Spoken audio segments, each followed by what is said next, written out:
The organizational meeting of the Special Committee on Peace, Reconciliation, and Unity is called to order. Let's have a moment of silence for our individual prayers.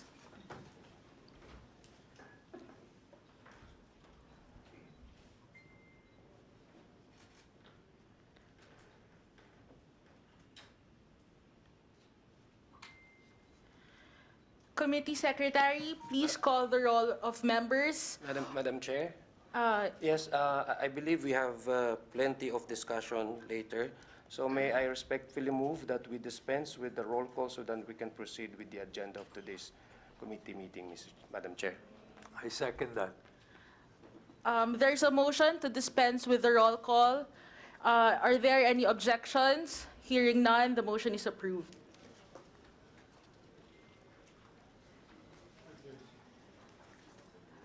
Assalamu alaikum wa rahmatullahi wa barakatuh. Good morning to my dear colleagues, our distinguished guests, ladies and gentlemen. Committee Secretary, please acknowledge our guests. Good morning, Assalamu alaikum.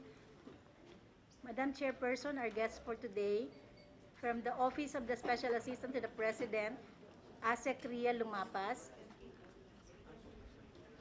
From the Office of the Presidential Advisor on Peace, Reconciliation, and Unity, Honorable Secretary Carlito G. Galvez Jr.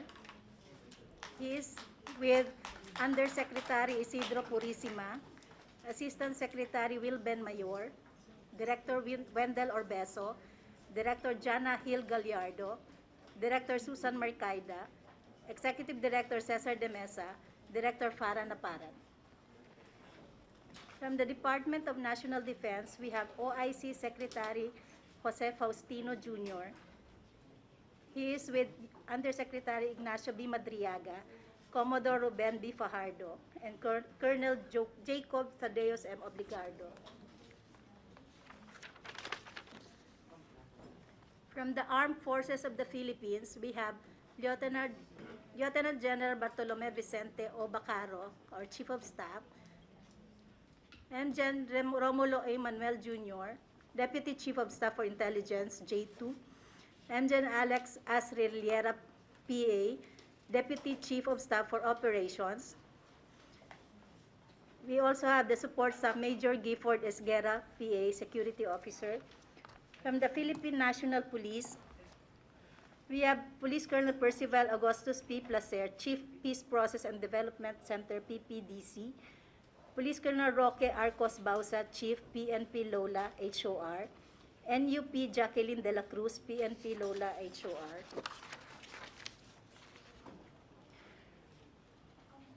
From the National Intelligence, from the Bangsamoro Autonomous Region in Muslim Mindanao, we have MP Attorney Raisa Jajuri, MP Attorney Anam Basman,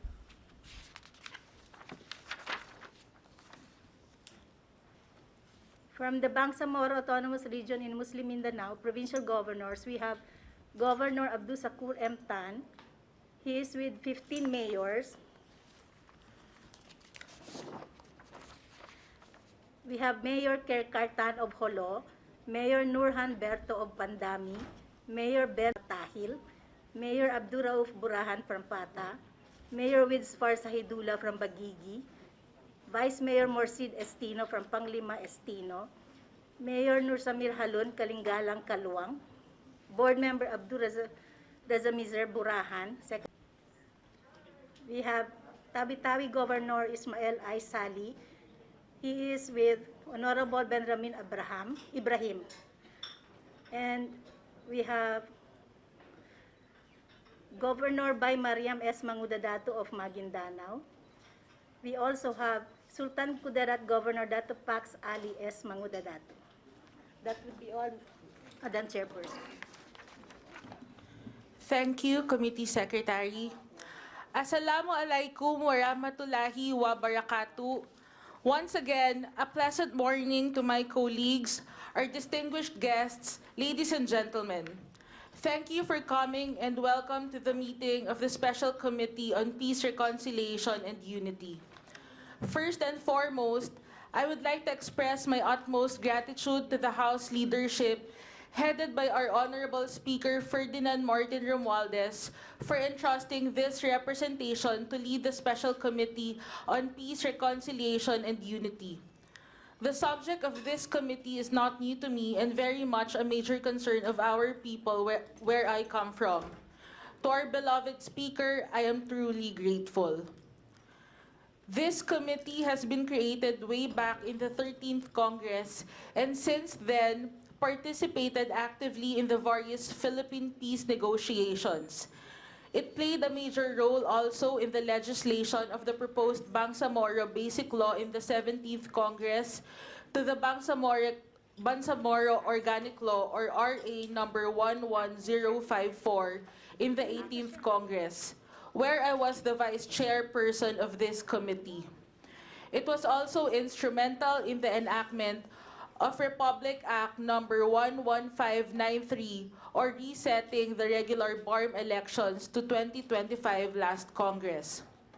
The functions of this committee then and now were anchored on the three principles of the comprehensive peace process. It should be community-based, reflecting the sentiments, values, and principles important to all Filipinos. It aims to forge a new social compact for a just, equitable, humane, and pluralistic society. It seeks a principled and peaceful resolution to the internal armed conflicts with neither blame nor surrender, but with dignity for all concerned. These three principles were the basis for the creation of the Office of the Presidential Advisor on Peace, Reconciliation, and Unity. These include also the 6 paths to peace, which have been the interrelated pillars of the peace process.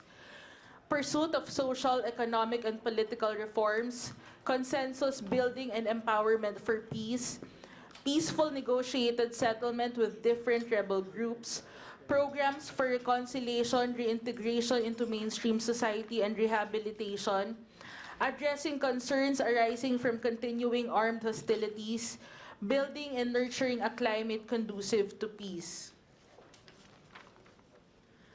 As the landmark agreement have already been signed for the Moro National Liberation Front or MNLF and the Moro Islamic Liberation Front or MILF, as well as the BOL which created the Bangsamoro Autonomous Region in Muslim Mindanao and its transition government, the Bangsamoro Transition Authority, the committee will continue to oversee these agreements and the implementation of the laws which operationalize them. This is the reason why I included in today's agenda Secretary Galvez's briefing on the updates on the Philippine peace process. I took the initiative to invite our BARM Interim Chief Minister Ahod Balawag Ibrahim and BARM Provincial Governors, my father, Governor Abdusa Kurtan of Sulu, Governor Jim Hataman Saliman of Basilan, Governor Bay Maria Mangudadato of Maguindanao, Governor Bombit Adyong of Lanao del Sur, Governor Pax Mangudadato of Sultan Kudarat, and Governor Ismael Sali of Tawi-Tawi to give us also feedback in the BARM government and the situation on the ground in the respective provinces. We will listen also to the various perspectives of our national government agencies. This is going to be a lengthy discussion, so without further ado, we shall start with the meeting proper. Our first agenda for today is the organization of the committee. Each one of you was given the organizational kit and the internal rules of the committee. Committee Secretary, please read our committee jurisdiction and provide the highlights of the internal rules of the body.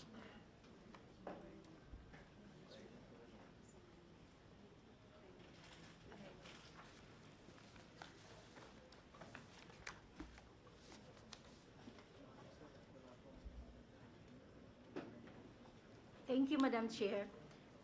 The jurisdiction of the Special Committee on Peace, Reconciliation, and Unity, as provided in the rules of the House of Representatives, is all matters directly and principally relating to negotiations and other policy and program initiatives in pursuit of the peace process and national reconciliation, the cessation of hostilities generated by internal armed conflicts, and the welfare of rebel returnees.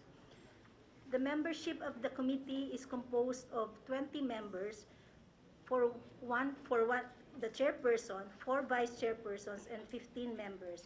As of this time, we have 10 members in the committee, namely our chairperson, Congresswoman Shernee A. Tan-Tambut, Vice Chairperson Ziaur Rahman Zia A. Adyong, Vice Chairperson Yasser Alonto Balindong, and for the majority members, Congressman Michael M. Morden, Congresswoman Princess Rihan M. Sakaluran, Congressman Samir A. Tan, Congressman Steve C. Solon, and Congressman Faustino Michael Carlos T.D. III. For the minority members, we have Congressman Raul Daniel A. Manuel and Congressman Bonifacio L. Busita. We also have in the internal rules the subcommittees of the committee, which I shall read only the title: the Subcommittee on Peace, Policies, and Initiatives on the Muslim Strife, Subcommittee on Peace, Policies, and Initiatives on the Communist Insurgency, Subcommittee on Socio-Political Reforms and Development, and the Subcommittee on Oversight. That will be all, Madam Chairperson. We heard the highlights of the rules. If you have reviewed the rules and you have no objection thereto, can we have a motion to adopt the rules and declare that the committee has been organized? Madam Chair, may I respectfully move that to adopt the internal rules and to declare the committee has been organized, Madam Chair. So respectfully move. Duly seconded. If there are no objections, the motion is approved. Before we proceed with the briefing of OPAP, I would like to recognize the following House members.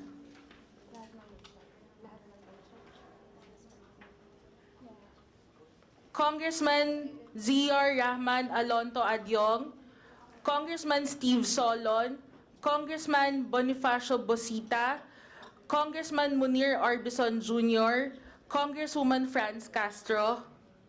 That's all. Now may I recognize Secretary Galvez. Madam Chair, to the distinguished members of the House Committee on Peace, Reconciliation, and Unity, headed by the House Committee Chairperson, Madam Chair, Honorable Shernee A. Tan-Tambut, Madam. Cabinet members from the Security, Justice, and Peace Cluster, our officials and our governors from the Barn provinces, fellow public servants, ladies and gentlemen, good morning. I shall be presenting the Philippine Comprehensive Peace Process. And the outline of my presentation as follows. I will give you an overview on the mandate, the vision, and mission of the principles of PAPRU and our general transformation framework for former combatants, their families, and communities, and significant updates on the peace process. By virtue of Executive Order 158, which was signed on December 27, 2021, the mandate of PAPRU expanded to manage, direct, integrate, and supervise all aspects of comprehensive peace process, including initiatives that promote and reinforce national reconciliation and unity. The comprehensive peace process follows the principles of being A, conflict-sensitive and peace-promoting, letter B, whole of society in its approach and empowering towards meaningful participation, especially of vulnerable groups towards social healing and reconciliation. Guided by these principles, the goals and strategies of peace process shall help, letter A, embed peace, reconciliation, and unity in social fabric. B, enhance resilience for peace. C, pursue social and economic political reforms to address the root causes of internal armed conflict and social unrest. The agency's expanded mission and mandate are all geared towards the attainment of a just and lasting peace for the nation and for all Filipinos. The OPAPRU is motivated by its aspiration, the transformation of armed combatants and their families to peaceful and productive civilian lives, and transformation of conflict-affected and conflict-vulnerable communities to resilient and developed communities with improved peace and security conditions. In order to reach its intended outcomes, OPAPRU implements normalization and transformation programs and undertake complementary peace-building programs and intervention in coordination with our security forces, our Armed Forces of the Philippines, and the PNP. To support these core and sustaining programs, OPAPRU organizational transformation is continuously pursued to cultivate good governance, adopt a responsive organizational structure, and institutionalize effective and streamlined systems and processes in the organization. Our ambition and state is sustained peace and development for normalized armed groups and their communities. The agency is guided by the Peace, Reconciliation, and Unity Agenda that operationalizes the policy directions under EO 158 while sustaining the gains of the peace process, which includes the following. Number one, completion of the peace agreements with the MILF and the MLF towards healing and reconciliation in the Bangsamoro. Number two, ending the local communist armed conflict by expanding the transformation programs for local conflict peace process. Number three, completion of the sustainment of the gains of the signed peace agreements with the RPM, RPA, ABB, Paduano, Tabara Group, and the CPA, CPLA in Cordillera. Number four, enhancement of the resilience for peace and communities and vulnerable groups through social healing and peace-building approaches in support of the peace process. And number five, enhancement of the delivery of CSPP-compliant socioeconomic interventions in addressing the key drivers of conflict through convergence and complementation in support of the peace process. The impacts of the peace process is already visible, particularly in the Bangsamoro. As OPAPRU's programs, together with those other national governments and the AP and the PNP, the BARM government, the LGUs, and peace partners have contributed to the relative peace in the country in these past 3 years, specifically in BARM and in Mindanao. The absence of major conflicts since Marawi Siege has facilitated the increase in economic activity and growth. The gains in peace encourage private sector confidence as evidenced by the 7.5 GDP growth rate, which is second to the Calabarzon region. Increase in investment generation by three times, and socioeconomic improvement as seen in the decrease in poverty incidence, which is at its lowest in the BARM. In our peace process with the MILF, the implementation of the political and normalization tracks of the comprehensive agreement of the Bangsamoro took a major leap forward despite the pandemic. The passage and the ratification of Republic Act 11054, or the Bangsamoro Organic Law with the help of our Congress and the Senate, gave birth to the Bangsamoro Autonomous Region in Muslim Mindanao that embodies the dreams and aspiration not only of the Moroco people but the entire Filipino nation. The transition period of the BARM has been extended to ensure that there is a strong regional bureaucracy that can address the decades-long challenges before the first parliamentary election take place in 2025. Last August 12, 2022, a new set of Bangsamoro Transition Authority took oath before the President Ferdinand Marcos Jr. The appointment of a more inclusive BTA, which represents a united Bangsamoro, is a strong manifestation of the administration's incessant support to the process. The significant breakthrough that we have achieved during this BTA oath-taking is the composition of the new BTA included a united MNLF bloc with 8 from Semak Jikiri Group and 7 from the Miswari Group. This is only the first time that the Miswari Group really embraces the BOL after more than 3 years of our courtship with Miswari, together with the former President Rodrigo Roa Duterte. So finally, he was able to be convinced that 7 of his members, including 2 of his children, be included in the BTA. And also, if you look at the composition, it is composed of more young generation and technocrats that represents the children of the Moro leaders, including the children of Hasim, the sons of Jikiri, Miswari, Pakasem, Mimbantas, Gadsali, and other younger generations of the Moro leaders, including the other Moro leaders in Sulu, Basilan, and Tawi-Tawi. Under the normalization track, we currently have 19,345 former MLF combatants who have undergone the process of decommissioning from phases 2 and 3 and are now living as a peaceful and productive civilians as their camps are being transformed into progressive and resilient communities. The remaining 5,000 combatants are set to be decommissioned this year, starting September, and another 7,000 next year. In support of the continuous transformation of the decommissioned combatants, more than 1.2 billion worth of transitional cash assistance had been provided by DSWD to 12,000 decommissioned combatants under Phase 2 of the decommissioning process, while the 750 million worth of assistance were released for their third phase of decommissioning. More than 2.5 billion worth of social packages and services were also provided to the decommissioned combatants and their families and communities.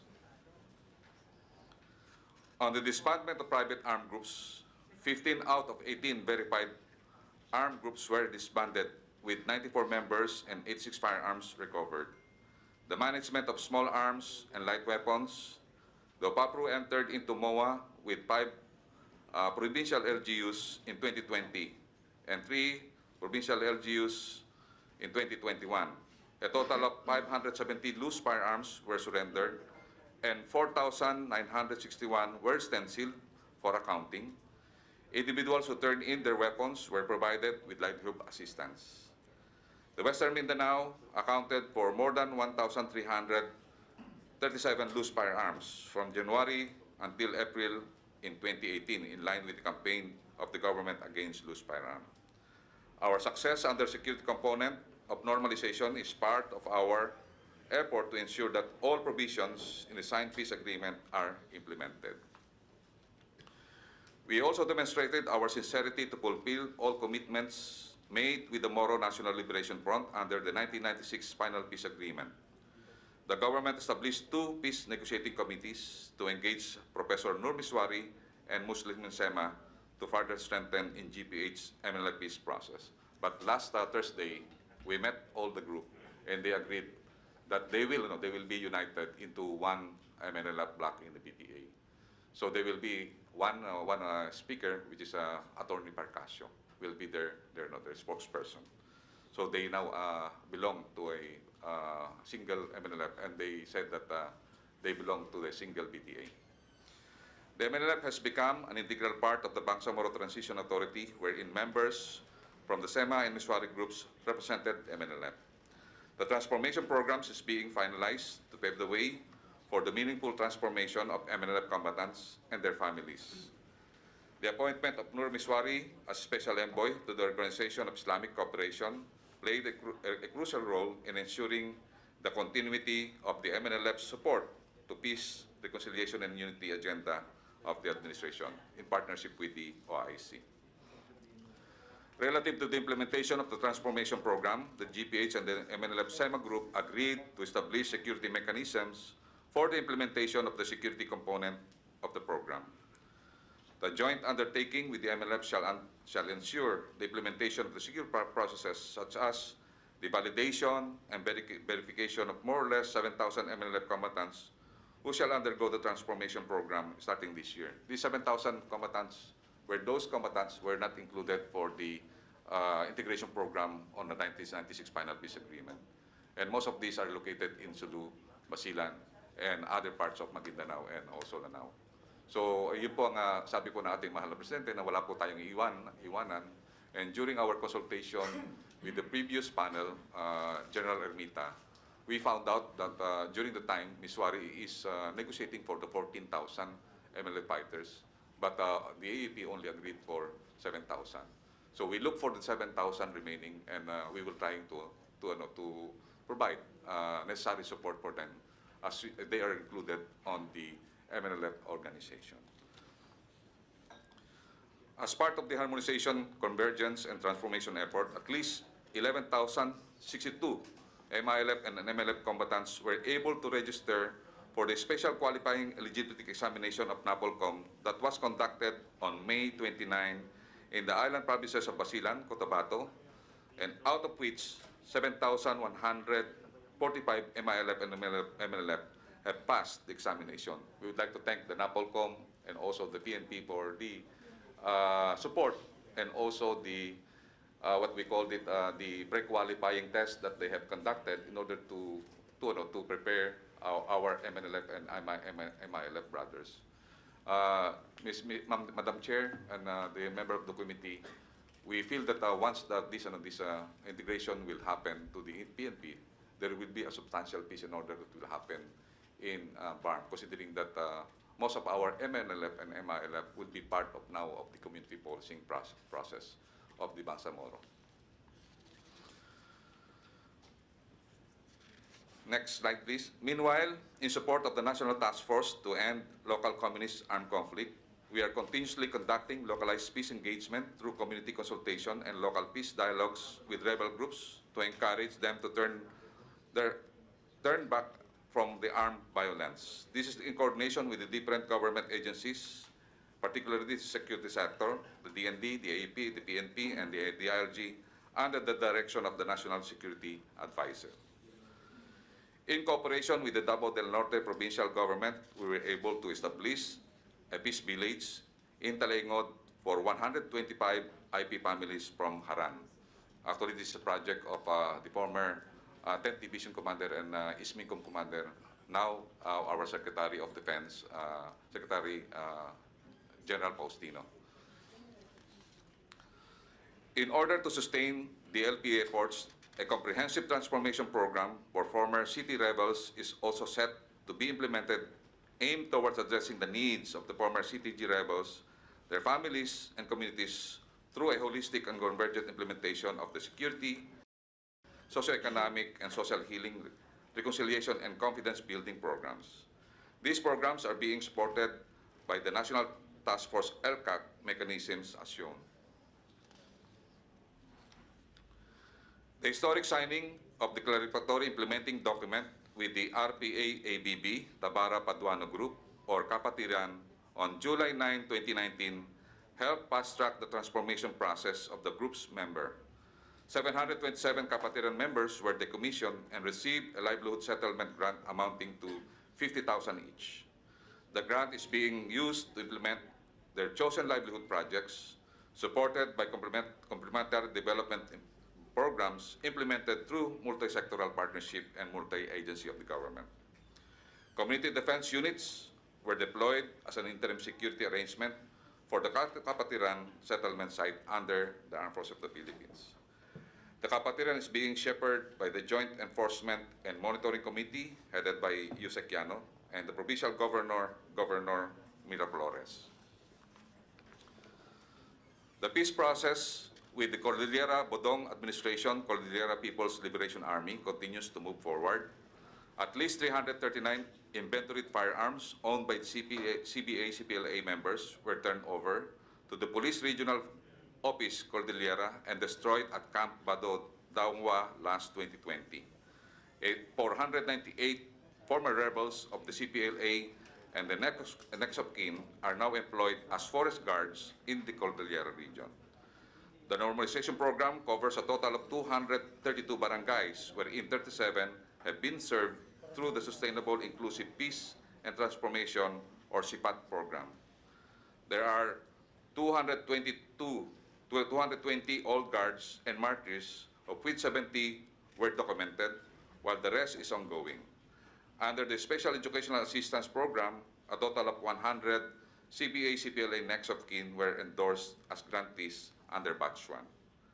Our continuous engagement with the CBA, CPLA, and Kapatiran is a testament of our commitment to help members to live a peaceful life and improve their socioeconomic well-being. To help the former combatants fully transition to civilian lives and pursue productive endeavors, the government also issued EO 125, or Proclamation Numbers 1090, 1091, 1092, and 1093, granting amnesty to members of the MILF, MNLF, RPA, RPA, RPM, RPAABB, and the Communist Terrorist Group. The appointment of the National Amnesty Commission Chairman and 2 commissioners is already submitted for President's approval. Aside from the implementation of peace agreements, we created a social healing and peace-building program to promote social cohesion, mutual understanding, and reconciliation across the country to provide viable platforms for the meaningful participation and involvement of women, youth, and other vulnerable sectors. Currently, this initiative is being utilized in the ongoing Marawi rehabilitation. And Congressman Sia is very knowledgeable on this. Strengthening the role of women and youth in the peace process, conflict transformation, and the protection of human rights and international humanitarian law are also being mainstreamed as part of the national action plans for women and youth together with the AAP and the PNP. Lastly, the implementation of the Payapa at Masaganang Pamayanan o Pamana program also continue with aims to carry out socio-economic intervention on conflict-affected communities throughout the country. To date, the national government has allocated 99.94 billion to implement 4,000 Pamana projects from 2017 to 2022 across the country. This is in support of its vision of building peaceful, progressive, and conflict-resilient communities. Now on our current thrust. Our current thrust, with the direction of the President, is the completion of the remaining basic laws and codes, which includes the Electoral Code, the Local Government Code, and the Revenue Code and the IP Code. Number 2, improve performance, meaning no one will be left behind. Ito po sinabi po sa amin during our presentation with the President na he wanted an equitable distribution of the Black Grant, and also all of the 5 provinces and 13 cities will be inclusive in the governance of the Bangsamoro. Then also, he instructed us for the preparation for a peaceful and orderly BARM election for 2025, considering that there will be no more extension. And then number 4, the decommission of 20,800 MILF combatants and the transformation of the 7,000 MNLF combatants that will be starting this coming September. And then number 5, the resolution of lateral conflicts and clan wars. Last Thursday, the ICM and Commander 6ID, we talked together and we agreed to resolve more than 151 redos across BARM, which is mainly on land dispute and also for personal grudges that have been lingering the peace and order of the BARM. And we are very thankful that the SND and also the Armed Forces of the Philippines and the PNP is very supportive in really resolving all the remaining redos and clan wars across the islands and across Maguindanao and Lanao. And then number 6 is the organization of the National Amnesty Commission and the processing of the amnesty applicants. And then number 7, the transformation of the 26,414 CPP and PA members and supporters, with our priority in Region 9, Region 3, Region 11, Region 4, and Region 8. And then number 8 is the celebration of the National Peace Consciousness Month this September. That ends my presentation, and would like to end the quote that without peace, there is no development, and without development, there is no sustainable peace. That's according to the UN Secretary General Antonio Guterres during the World Government Summit, Dubai 2022. Maraming salamat po.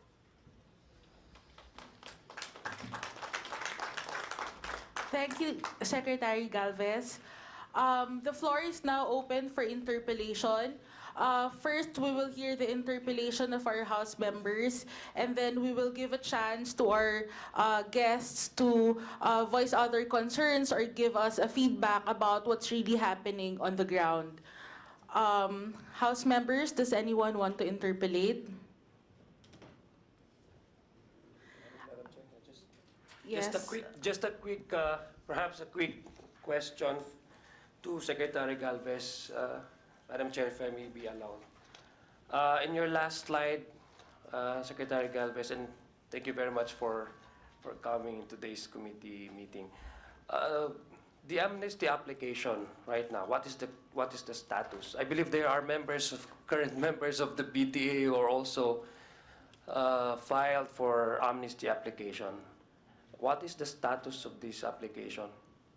Sir, we are now currently, despite that, depending the organization of the National Amnesty Commission, considering that the appointment of the chairman and the members still pending at the office of the president, we are now receiving some applications, and maybe ASEC Wilben Mayor can make some update. Yes, because, Madam Chair, I'm asking this because there are members of the BTA who have already been appointed in the previous BTA 1, and for the past 3 years, they have yet to receive or for the courts to grant their amnesty application. And they've been in the government for the past 3 years already. Madam Chair. Thank you, Madam Chair, for the opportunity. As mentioned by Secretary Galvez, the recommendation for the constitution of the National Amnesty Commission is with the Office of the President. I think that is the vital, the significant accomplishment that should be done by the Office of the President. But the main issue here that is always being asked on the field is that the application period, Madam Chair, because it is stated in the proclamation that there is only one year application period. Nevertheless, Madam Chair, that it only pertains to the application period, not the existence of the NAP, because until the processing of application is finished, then the NAP is still existing. So we have still until January 24, 2023 to receive the application. And after that, perhaps once the NAP is constituted, the chairperson can recommend another extension of the proclamation. Because at present, I think that's the issue that is being raised in the field, Madam Chair. Just one follow-up. Okay. So meaning to say, the how many members now? I'm asking particularly in the membership of the.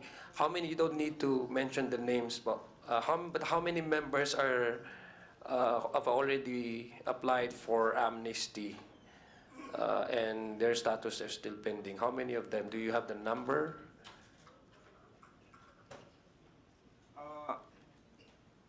Madam Chair, for the MILF, we are expecting at least 1,500 applicants, official.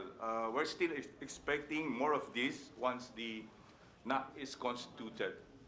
Again, of course, without the NAP, though the OPAP has already prepared the implementing rules and regulation, as well as the process and how the applicants will do the requirements needed on the application. But again, I think crucial of this is the constitution of the NAP. One chairperson, 2 commissioners, and the rest are ex officio members from the DOE. So, sir, are you saying, sir, that the NAP has yet to be constituted? Yes, Madam Chair, sir. It is yet to be approved by the Office of the President. Okay, so I'm baka yun lang muna, Madam Chair. Thank you for the information. I'd like to know more because this is, I believe, this is also very essential in the decommissioning process and for the success of the peace talk. I've had the privilege of joining the BTA in the first 3 years, and there are many of my colleagues from the MILF side already filed for the amnesty application, and up to now, I believe they have not been granted with that. Thank you, Madam Chair. Madam Chair? Yes, Honorable Solon. Yeah, just quickly, the amnesty program also refers to, or is also applicable to CTGs, correct? Yes, Madam Chair, Your Honors. Yeah, so it's the same process. Because let's say in areas in Region 12, there have been those who have returned and have been helping the communities or the people yung mga comrades nila come down and lay down arms, and they've been helping the armed forces and the PNP for like 3 years, no? So hanggang ngayon wala pa rin. So same process, sir. Yes, Madam Chair, Your Honors, but for the information of this body, proclamation pertaining to CTGs was already concurred by the House of Representatives. However, the Senate Chair Committee on Defense did not concur the proclamation, considering that there is still a proscription case filed by DOJ and the RTC Manila. So the concurrence of Senate is still pending. That's still one of the issues that we are trying to resolve, and that's why on the part of the OPAPRO we have, this Security, Justice, and Peace Cabinet Cluster during the past administration has submitted to the Senate a reconsideration for the concurrence of that particular proclamation, Madam Chair, Your Honors. Madam Chair, Yes, before we resume with the interpellations, I would like to acknowledge Congressman Raul Tupas, Congressman Wilter Palma, Congresswoman Princess Rian Sakaluran, and Congressman Franz Pumarin. Congressman Raul Tupas, you're now recognized. thank you, Madam Chair.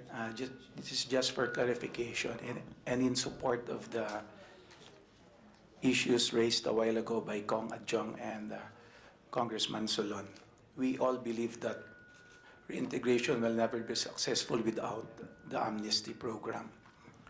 Just a few months ago, during the deliberations of House Concurrent Resolutions number 12, this is for MILF, number 13 for MNLF, number 14 for RPA, and number 15 for CTG, we were made to understand that there would be some budgetary requirements. For example, for fiscal year 2021, there's a need for 107 million, and for 2022, sir, there's a need for 184 billion. May we know the status of the said budgetary allocations, if ever meron po? Can we hear from Secretary Galvez, sir? Secretary Galvez, you're recognized. Madam Chair, Your Honor, in response with Congressman Tupas, we have already talked to DBM Secretary Amina Pangandaman, and she gave an assurance that once the National Amnesty Commission will be activated and reconstituted, it will be funded. In fact, they already allocated 93 million for 2003 for the net. Yes. And there is her assurance is that considering that it's not yet constituted, it might not be able. The DBM might not be able to provide the exact figure of the allocation. So the assurance that she had given to us is that the DBM will provide the necessary budget, and our arrangement is that the Secretariat and the personnel that will be used for the National Amnesty Commission will be coming from OPAC. Yes. Thank you. That is good news, sir. Follow-up question, ma'am. We believe that the security component of the amnesty program actually is focused primarily on the firearms for livelihood exchange, firearms registration assistance, and community mapping, as well as inventory of firearms, explosives, and ammunition. May we know as of now, if it's available, the number of firearms on record na turnover na po sa security forces in those areas, Secretary? For the MNLEP, the MILEP, and also for the RPA-EBP, it's already been accounted. We will submit the complete report. For the CDG, we will coordinate with the Armed Forces of the Philippines on the exact amount of firearms that had been recovered when they surrendered.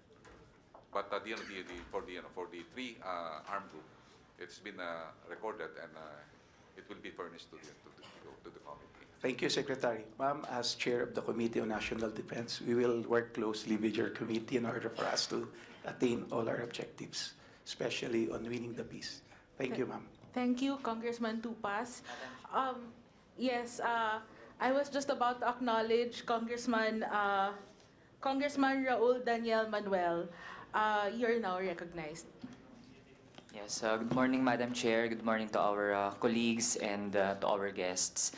This is more of a request to our presenters if they can also provide the members of Congress with data on, for example, ilan na ba yung mga members ng mga groups na gusto nating ma-appease or doon directed yung ating mga program. So, for example, yung mga rebel groups na nabanggit kanina, ilan yung current na tala natin, tapos example, ano din yung trends. Kasi sa trends natin makikita kung gaano ka-effective yung ating mga programs. Example, ilan sila dati, dumami ba sila, lumiit ba yung bilang, ilan sila ngayon.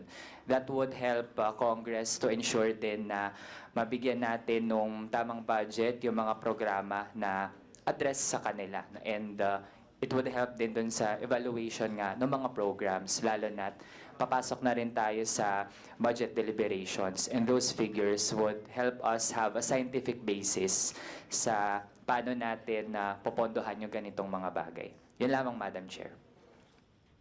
Thank you, Congressman Manuel. Yes, Congresswoman Franz Castro, you are recognized. Thank you, Madam Chair. Greetings to our colleagues and resource person. So, yung question ko lang, Madam Chair, no, yung tungkol dito sa, related pa rin doon sa amnesty program. Dahil inapprove po natin ito in the 18th Congress. And I know there is a time frame, di ba, sa pag-ano nitong mga amnesty program na ito. So, Madam Chair, can our resource person provide us with a time frame? Kung kailan talaga ito kasi as of now, yung basic na kailangan na, halimbawa, yung committee na mag-aano dito sa amnesty ay hindi pa rin nabubuo. So, paano na natin for example, yung Proclamation 1090, 1091, 1093, and I know, ito sinasabi kanina, di ba, ni Secretary Galvez na itong 1094 about the quote-unquote CTG or Communist Terrorist Group ay pending pa doon sa Senate. So, meron po ba tayong time frame kaugnay yung proseso nitong amnesty na to? Madam Chair. Madam Chair, can I? The time frame of the implementation of the National Amnesty Commission is that we need to really the approval should be made as soon as possible time. That's why we already submitted to the OP, to the OSAP, the compositions of the three commissioner and chairman.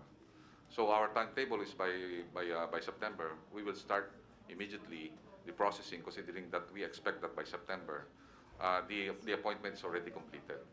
And from there, we will immediately concentrate on initially from the three groups, pending for the approval of the Senate, concurrence of the Senate of the 1093 for the CTG.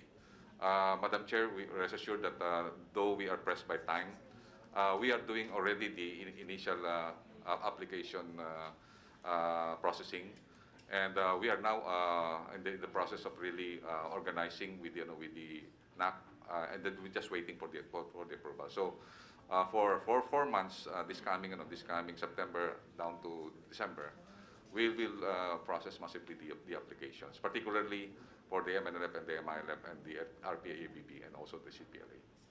Mr. Chair, Madam Chair, just a follow-up to the question of Congressman Adyong about the numbers. So no need naman ng pangalan.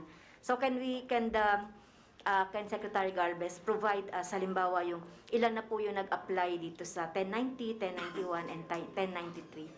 So para alam lang po natin. Yes, resource persons, anyone? Madam Chair, Your Honors, as earlier mentioned, based on the initial application from the MILF, there is already 1,500 processed by the peace tables concerning MILF. Okay.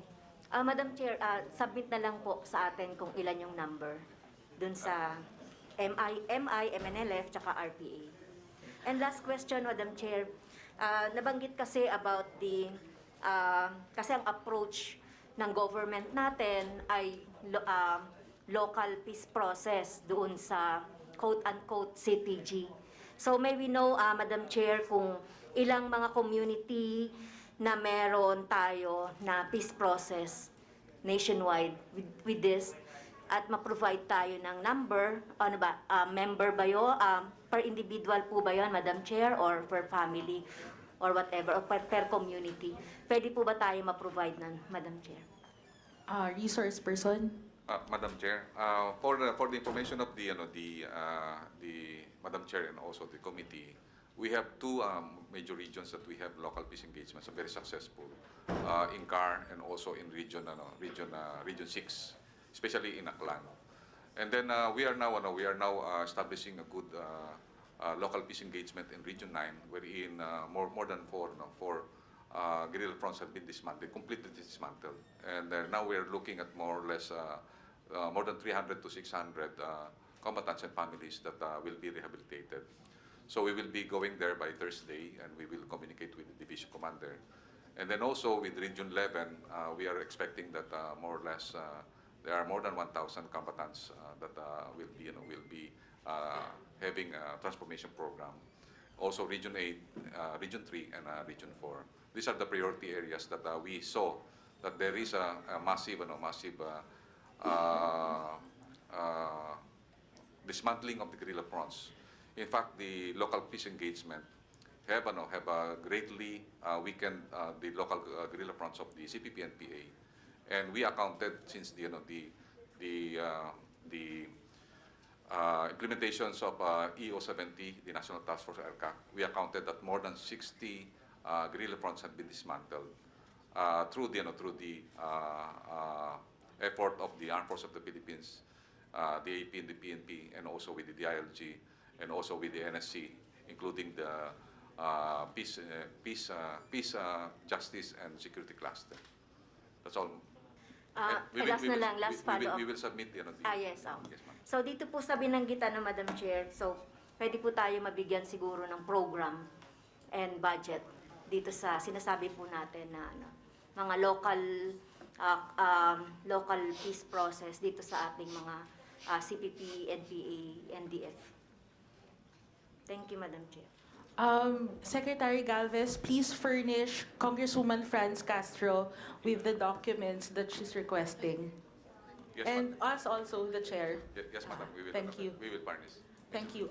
Before we proceed, I would like to recognize Congressman Faustino Michael Carlos D. Yes, Congressman Wilter Palma. Morning, Madam Chair. Morning, colleagues and our resource persons. This is just a manifestation. Before I left the provincial government of Zamboanga Sibugay, I was not able to express my gratitude to the good secretary for being supportive of the projects, especially of the province of Zamboanga Sibugay. And I'm so happy, and I owe a lot of gratitude sa officer, yung ginawa natin sa especially yung infrastructure. Ano ang program ng infrastructure? Yung sir? Di pa mana, sir. No, the other one. The Barangay Development, BDO, Yes, sir. Barangay Development, BDP, yeah. BDP and Balikloob. Balikloob, ano. It was a good start, and we are looking for, may I ask if in the 2023 budget, would that be still incorporated in the 23 budget? Definitely? Or may I have a